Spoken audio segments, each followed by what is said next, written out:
If you haven't heard about the benefits of camel milk, it's totally worth your time to look into this as something you could add to your bulletproof diet. Camel milk is something that I learned about from Walid, the owner of Desert Farms, who's the largest seller of camel milk out there. Camel milk got its start in the autism community because it's non-reactive the way cow milk is, and now it's just become one of the new superfoods that's out there. One of the reasons is that it's full of lactoferrin, which is a natural substance that's present in mother's milk that has antibacterial, antiviral, antiparasitic, anti-cancer properties. And it doesn't have lactose or lactoglobulin, the stuff that makes lactose intolerant people unable to process milk from cows. Desert Farms camel milk is also organic. It's tested for heavy metals and actually 900 different contaminants. It is keto certified, GMO free, has no bovine growth hormone or anything weird like that, and is pasture raised, so it's all grass fed. Desert Farms is offering a really good deal for Bulletproof listeners because they were at the Bulletproof conference and we got to be friends. They're giving away a free bottle of camel milk for you. All you have to do is pay for shipping and handling. Just head over to desertfarms.com/bulletproof to get your free bottle of camel milk right now. That's desertfarms.com/bulletproof.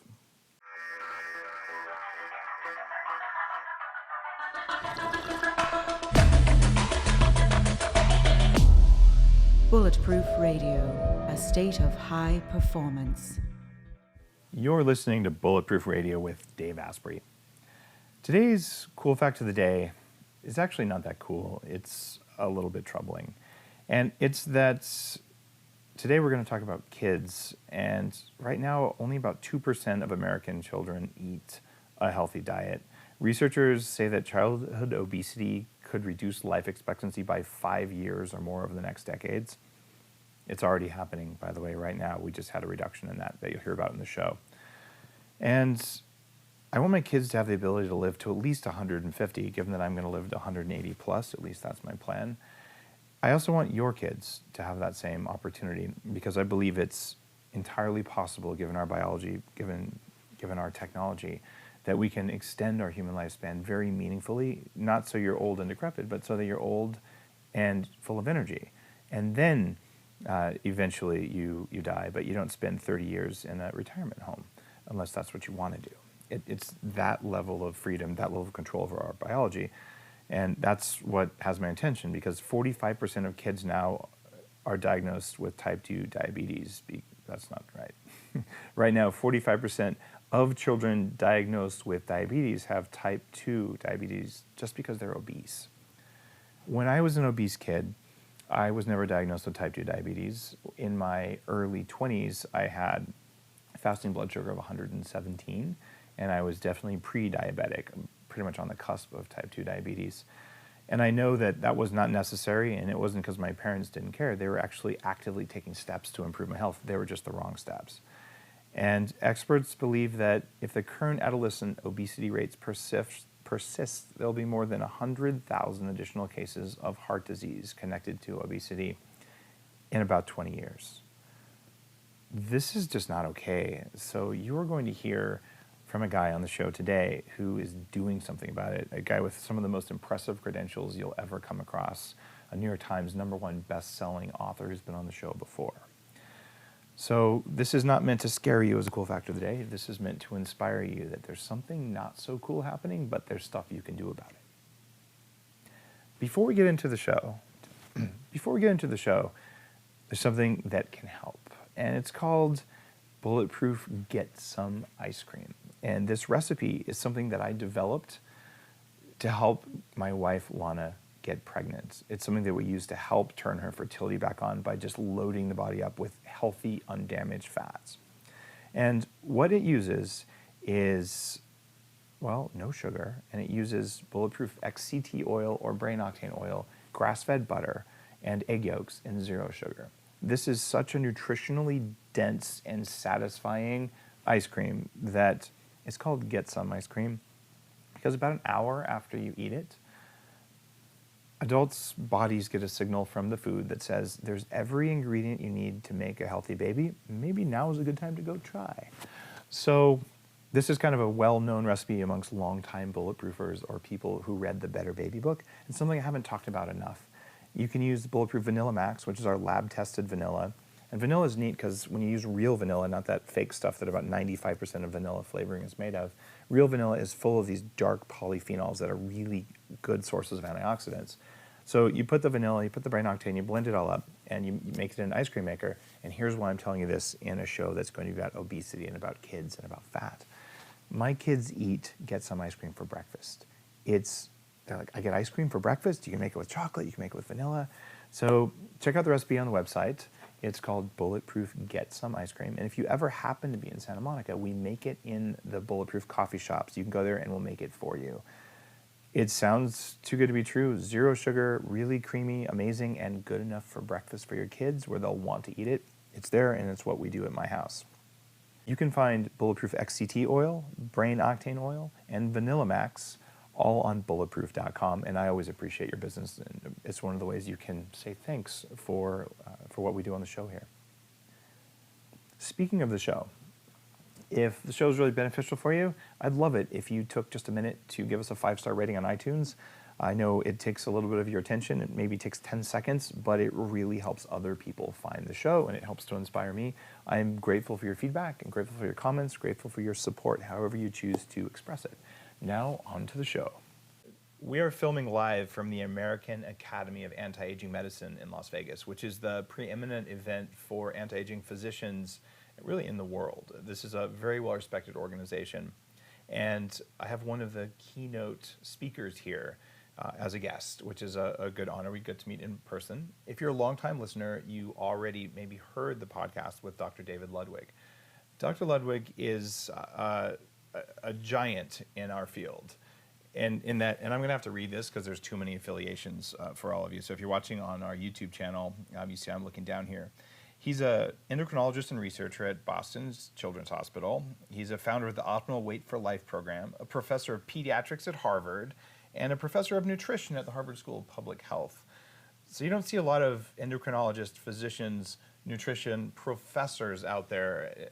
It's pretty amazing just academically and the things you've tied together, Dr. Ludwig. So welcome to the show. Thank you. It's a great pleasure to be back with you, and congratulations on your great work.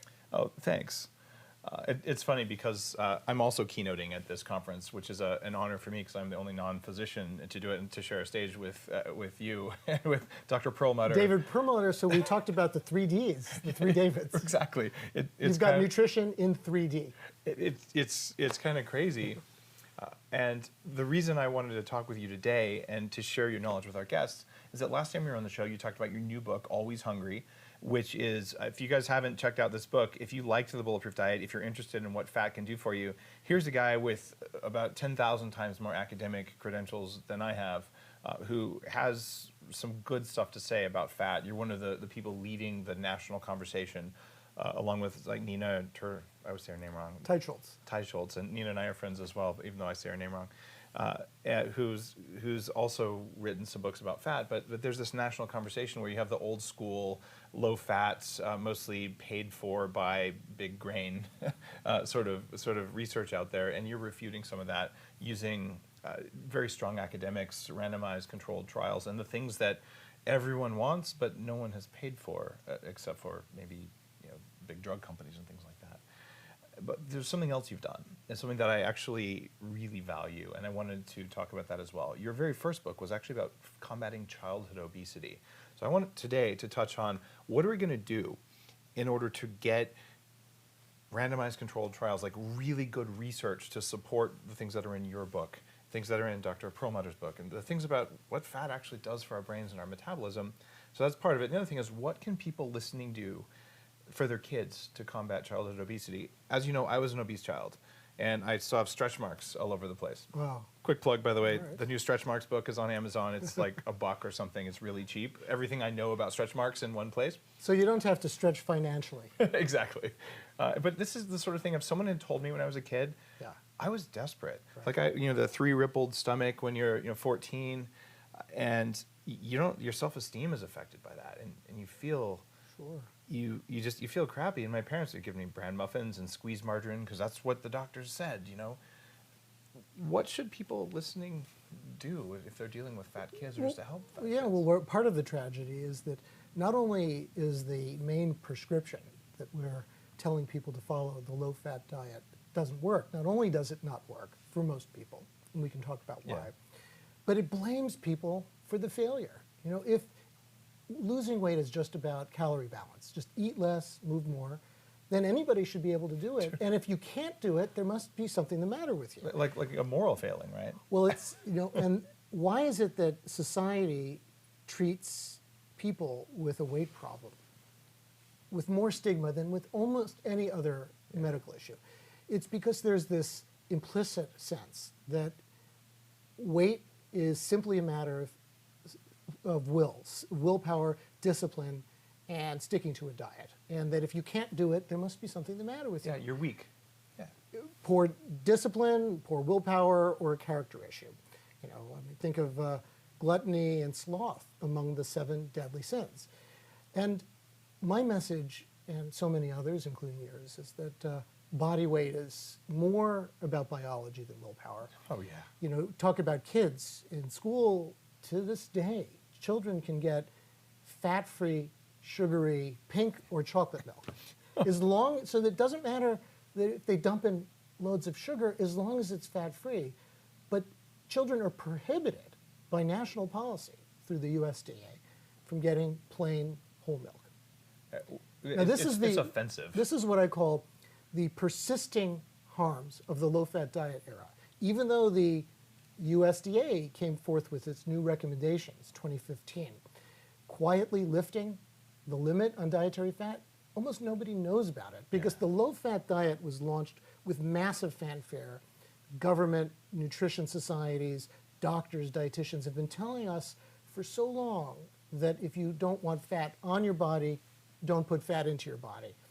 And yet, that whole low-fat diet era has sort of been ended with no publicity. So the public consciousness is still colored by that fear of fat, and food policy, national nutrition policy, as we were just discussing in the schools, and there are dozens of other examples, is still infused by the low-fat message. Why is that wrong? I mean, your audience has heard you talk about this, but it's simply because when you cut back on fat, if you restrict calories, and low-fat diets are the way to do that most quickly, yes, you lose weight, but your body fights back. The brain perceives calorie deprivation, and what does it do? I mean, what every dieter recognizes, your hunger goes up, your metabolism slows down, you go into starvation mode, stress hormones are secreted that then further erode your lean tissue, and that's a recipe for failure. But we've got to reverse that, and actually one of the best ways is instead to focus on the processed carbohydrates, which are raising insulin and driving fat cells into a feeding frenzy. Once fat cells calm down, the calories you eat stay around in the bloodstream longer, so they're there to nourish your brain, they're there to nourish your muscles and your organs, and so your brain can say, wait a second, all right, I can calm down. I don't have to worry that the fuel supply is limited. So hunger decreases, metabolism speeds up, and then you get to lose weight with your body's multi-million year evolutionary system working with you, not against you. And that's a message that's important for everybody, but it's critical for the children. About 2 years ago, I sat down at a conference with Nina Teicholz. If I said that right, there's an R in there. Teicholz. Teicholz. Sorry, Nina, if you're listening to this. And she and I sat down, and we actually discussed whether there was a need for a class action lawsuit against the American Heart Association for their bad advice. And just I'm so troubled by this. And the very next day, I gave a talk in Malibu to a room full of very high-end Hollywood TV producers about the Bulletproof diet. And I went through reverse T3 and cortisol and the case for a high-fat diet. And there was a cardiothoracic surgeon in the audience. And at the end of this, she stood up, and she was one of the very senior executives at the American Heart Association. And I thought, man, she's going to just tear me apart. You know, she's got a lot of credentials. And she turned around and she looked at everyone and she said, I agree with everything he just said. We changed our fat recommendations a year ago based on the science, and no one will listen. And I honestly almost had a tear in my eye, because I'm like, it's not them. it's that there's a momentum that's happening from this bad advice from years ago that's been built in. But even the leading voices now are starting to talk about what you're saying. In fact, you're one of the leading voices about fat. Yeah, well, I do have to congratulate the American Heart Association. Yeah. They have, I mean, like every other professional association, the government, they advocated a low-fat diet, but they were quick to recognize, within the last decade. And I'm not only impressed. did they recognize it, but they've come out with some very powerful policy statements targeting sugar and recognizing that the metabolic syndrome, which is the soil out of which diabetes and heart disease grows, is fueled by insulin resistance. And if you're insulin resistant, what sense does it make to dump in so much carbohydrate? I would have put them on the list of bad guys 10 years ago, and I'm truly impressed that the American Heart Association is moving, and they shouldn't be a leading edge thing. Right? Like they need to be a little conservative because they're a very large voice. So that actually gave me great hope. The second thing you said about how low-fat diets cause obesity, one of the things that I dealt with when I weighed 300 pounds, I could lose 20 pounds and I'd gain 30, lose 30, gain 40. And it has to do with a hormone called ghrelin, and one you're certainly familiar with. And what I discovered after recognizing that Bulletproof coffee had an unusual effect, but not necessarily understanding what the effect was, I came across a couple of studies that showed that when you could raise your ketone levels even just to 0.5 on a blood stick, which is below nutritional ketosis, that it would reset your ghrelin levels to your current body weight. Ghrelin's the thing that makes you have cravings and hunger all the time. So that instead of having, if you use a low-fat diet to lose weight, if you're 300 pounds and you lose 50 pounds, you'll have the hunger and craving levels of a 300-pounder. And you'll lose eventually. You'll start eating. And it's not a moral failing. That's just running out of willpower. But if you go into very mild ketosis, just a little bit, that flips a switch, and all of a sudden your hunger levels now match your current body weight, which is kind of liberating. Do you think this increase in fat that you're talking about in your book, do you have to go into ketosis for this to help people? Yeah. Well, let me just first say that I'm not arguing that every low-fat diet is wrong for everybody. Agreed. There are populations that have eaten relatively low-fat in quite a healthy way. Yeah. The Okinawan diet is said to, be. But let's keep in mind that this is a very physically active population that isn't burdened by obesity and insulin resistance. Mm-hmm.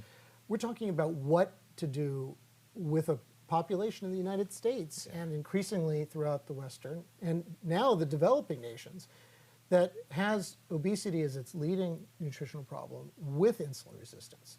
And the ultimate expression of that is type 2 diabetes, the ultimate metabolic meltdown.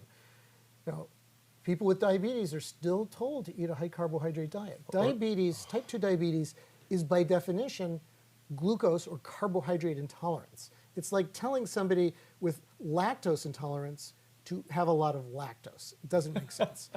So your question, ketogenic diets are now increasingly the topic of very interesting research. Humans are designed to be ketogenic when they're starving, when they're fasting, and we can trigger that also with a very low carbohydrate diet as long as the protein intake isn't too high.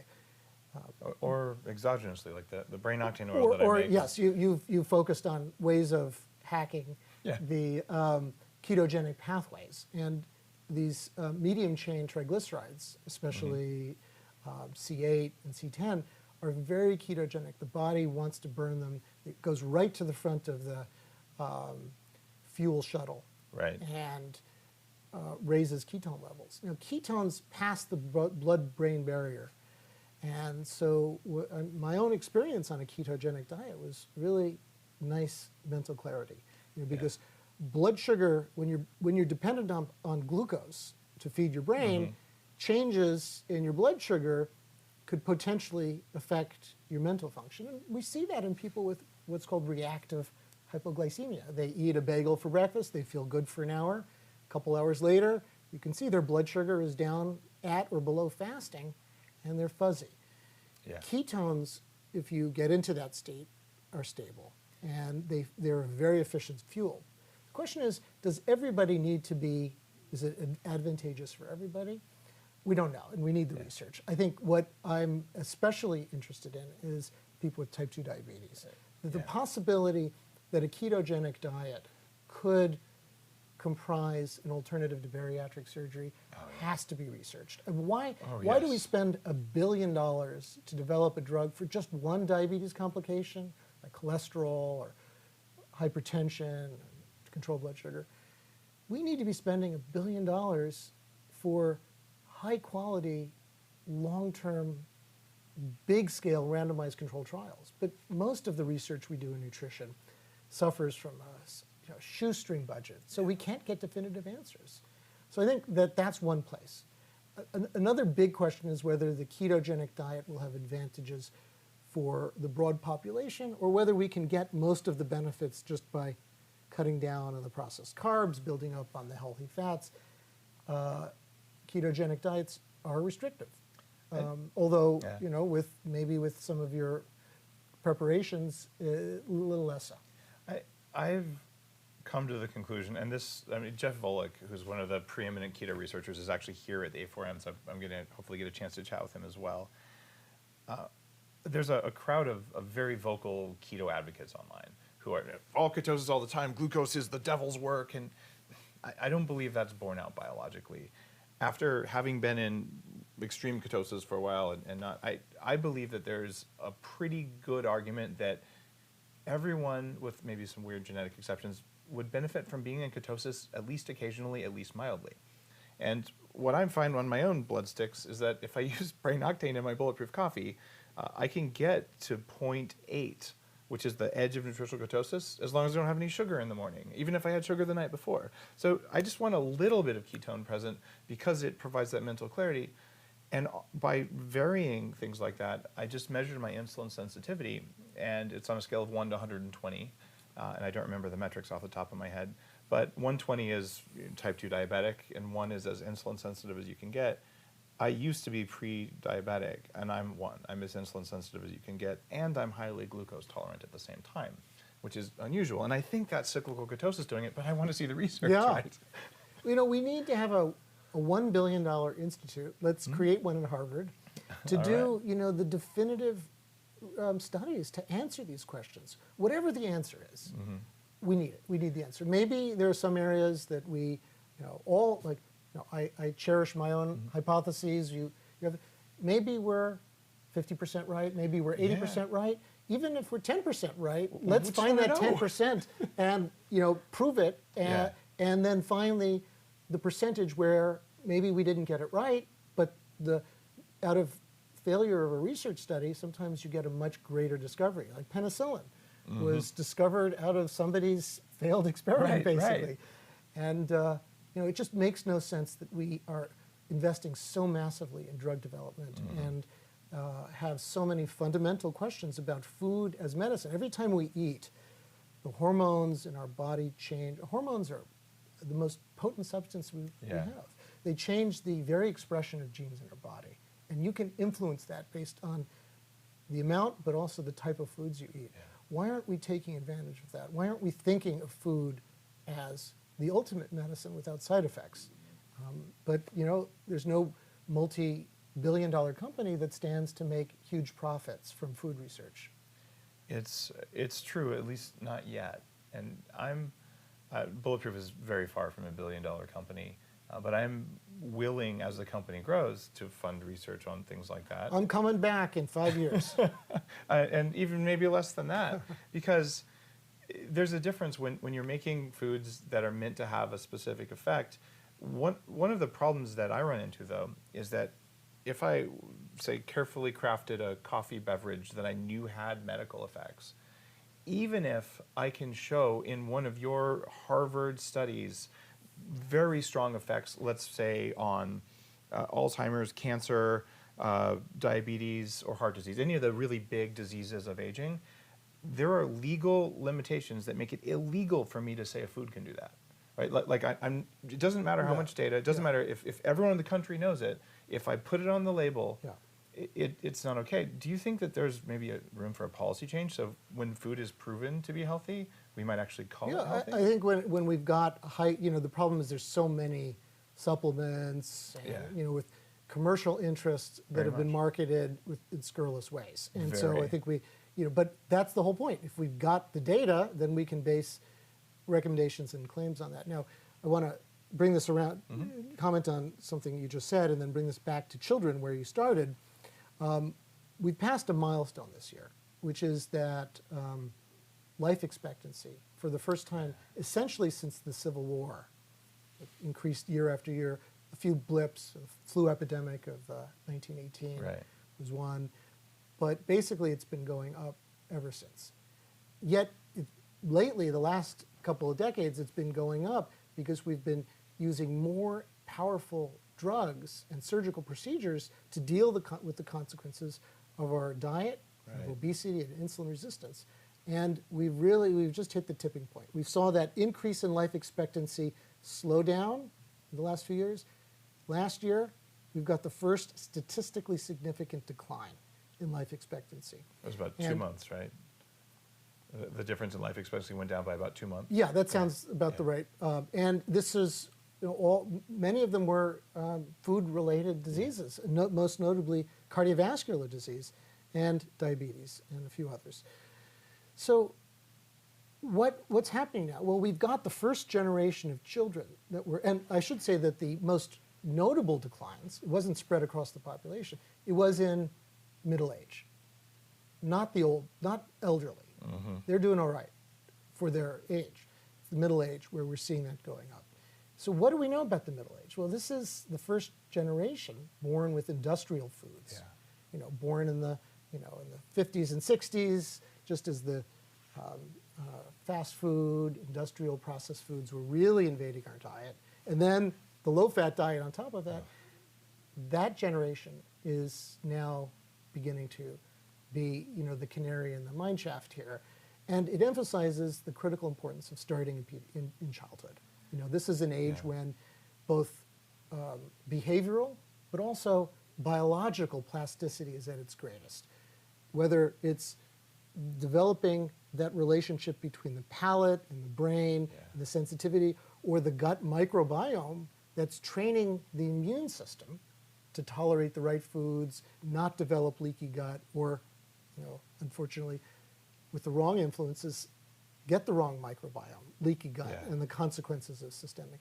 And to get effective prevention for children, we need three things. We need the right food, we need the right diet. We have to give them the right message. You've got to line up biology with behavior. We need the right approach to physical activity. Kids don't want to spend 20 minutes on a treadmill. We need to make physical activity fun again. And then we need parenting practices, that will guide change. We live in this toxic environment with all the wrong influences. So until we can actually get the policy changes to make the world a healthier place, the family has to be a bastion of protection for children in the home. You create this protective bubble, and the parents do that in two key ways. One is modeling. If you do it, they'll do it. But unfortunately, if you don't do it, they won't do it.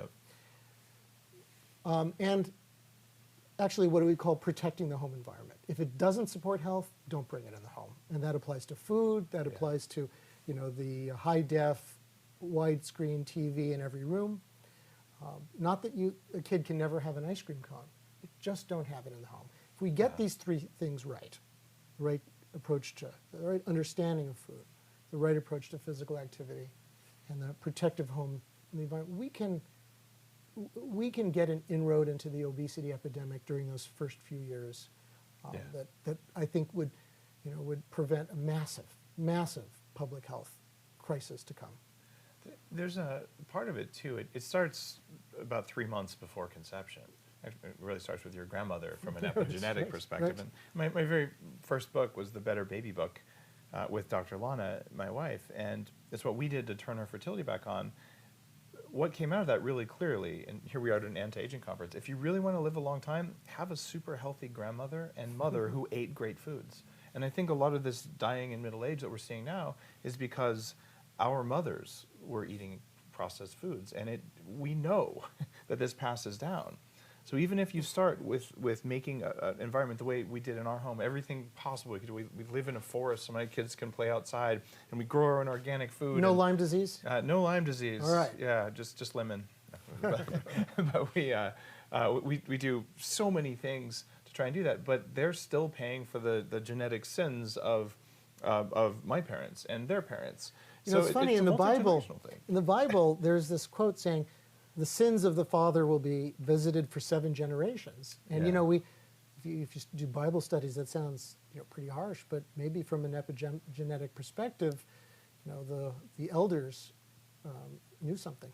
I think they did, and certainly for 2 generations, it's very dramatic. You look at the kids and grandkids of people who experienced extreme trauma in World War II, and it affects their type 2 diabetes rate. Right. So what you're saying now to people, if you start young, get your kids going, and they'll do really well. But the real gift of that is, in addition to seeing your kids thrive and not be obese and to have brains that work so they can be calm and focused, is that when you have grandkids, your grandkids will absolutely shine. We'll get a victorious cycle rather than a vicious intergenerational cycle. Very But well put. let's emphasize that it's never too late. You know, Never. you're a beautiful example of, you know, you talked about in your book and in your public speaking how you had developed obesity, and you had all sorts of arthritis, chronic when I was 14, diseases.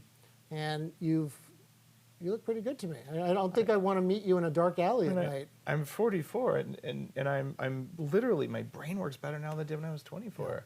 And this is the power of changing our environment so that our biology does what we want. And what you're saying is, to parents, you change the environment in the home, and the kids' biology will follow. Yeah, and that's why I wrote my most recent book, Always Hungry. Right. You know, first we get a program, a 3-phase program to first jumpstart metabolic change with a very high fat, although luscious diet. It's the easiest way. When you dump in high quality fats, you can displace the processed carbs without craving them. You know, we have some research to suggest it actually turns off the nucleus accumbens, the craving center. Right? Wow. Transition to something that's going to be sustainable. But the epilogue of my book is policy prescription. Yeah. Once we've brought healing into our own lives and into our own families, we have to turn that outward and fight for policy changes to detoxify the environment. And the most effective way we can do that is having made those changes in our own life, because then we can speak with credibility and authority, you know, having struggled and showing success. That just communicates with people very effectively. Something else that's affecting kids and affecting you is environmental toxic mold. When we first met, when I interviewed you for Always Hungry, you were going through a personal mold experience. Are you open to chatting about that real quickly? Well, I'll just say that, you know, we had, after this horrible winter a few years ago and all throughout the Northeast, I believe, massive amounts of snow, we got ice dams around the house, and turns out that we had leaks through the chimney down, and had through several floors of the house, very extensive mold. And then, like, as we began to look into this more, you know, our air handling system also had a lot of mold. You know, picked it up, but also air handling. If you've got air conditioning, you've got water, and if that's not being, you know, most homes, it's something you've talked about, you know, unless you're really paying attention to where water happens, and for many homes, even if the roof is solid, it's the air handling, the air conditioning system. So mold can grow, and I myself was, you know, experiencing some, you know, like joint aches and muscle aches. And did you gain weight? I didn't gain weight. Okay. And cognitively, what happened? You know, I think I just didn't feel like I was at my best. And It's like kryptonite. It didn't kill you, but it made you weaker. sure, you know, so we fortunately got some good advice, and we found where the problem was, and remediated it, and happily, I think our insurance coverage is beautiful. You're fortunate. Cover for that, you know, and you really wonder about families that you know, don't have good insurance coverage, or just don't know. Most of them have no idea. Or don't even know. That's one of the things that triggered my obesity. I know from all the other mold symptoms I had, like constant nosebleeds and bruising.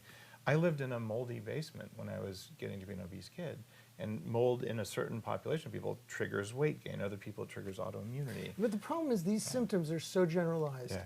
You know, is it mold? Is it Lyme disease? Yeah. Is it Or both. food allergies? Yeah. Is it chronic stress? Is it, you know, it could be so many things. Yeah. And I think that really speaks to a couple things. One is we need good research. We need research. And there's a lot of vested interest against mold research because it's potentially a trillion-dollar problem. I mean, if you know, a lot of in the housing industry and the insurance industry don't want this information out because, you know, they don't want to be paying for. So, but you know, why aren't we thinking about environmental exposures more effectively? Let's see, food and then air. Yeah. Right. So the number 2 source of public threat in my mind is mold, the allergic response to mold, and the toxins, the direct toxins that mold manufactures. But we need the I just, you know, I'm going back to this, we need the research. We do. We don't, like, you know, we don't know. Maybe, and of course there's individual differences. Some people can live in a relatively moldy environment. Other people are highly sensitive. It's just very variable. we know that. I mean, there's literally, just look at food allergies. Some people can eat peanuts all they want. Other people, you know, a whiff of it could send them into an anaphylactic reaction. So it's not enough to just say there's a problem. We need to understand it and take a much broader view of how food, stress, environment influence our immune system, influence our microbiome. But part of the thing that's exciting here is that the technology is coming, so we can test the air in your home or in my home and understand what's in it. We can test food the way that I do with a coffee and other problematic foods where agricultural research shows us they're at high risk. And then we can cross-correlate those things. And some people have less reactivity. However, there are some toxins that are hormetic, that take a little bit, you get stronger. And there are other ones where, like, it causes oxidative DNA damage. It just does more for that guy than for that woman.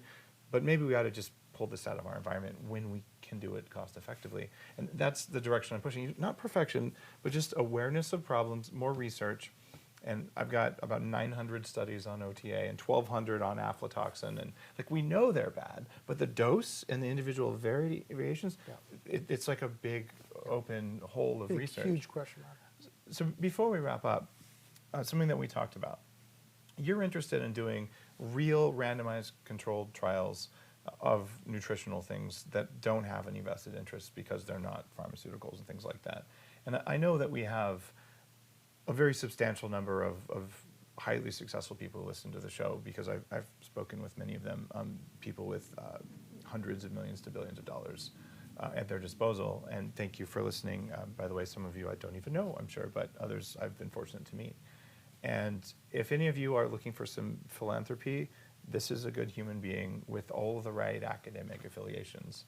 And this is the sort of thing that I'm really interested in. And no relationships with the food industry. Yeah, no. I think it's important that we do the research without conflicts of interest, and that's why we don't want to turn to the food industry for the millions of dollars. Well, we know what General Mills and all the grain companies have done to. But even if a food industry has the greatest of interests, you know, well motivated, we need the research to be impeccable. And at so, arm's length, right? So I'm proposing that we create a $250 million institute at Harvard for intensive state-of-the-art nutrition research, where we begin to think of food from its ability to influence our metabolism, the expression of our genes, in ways that may make all the difference between a lifetime of good health or chronic disease.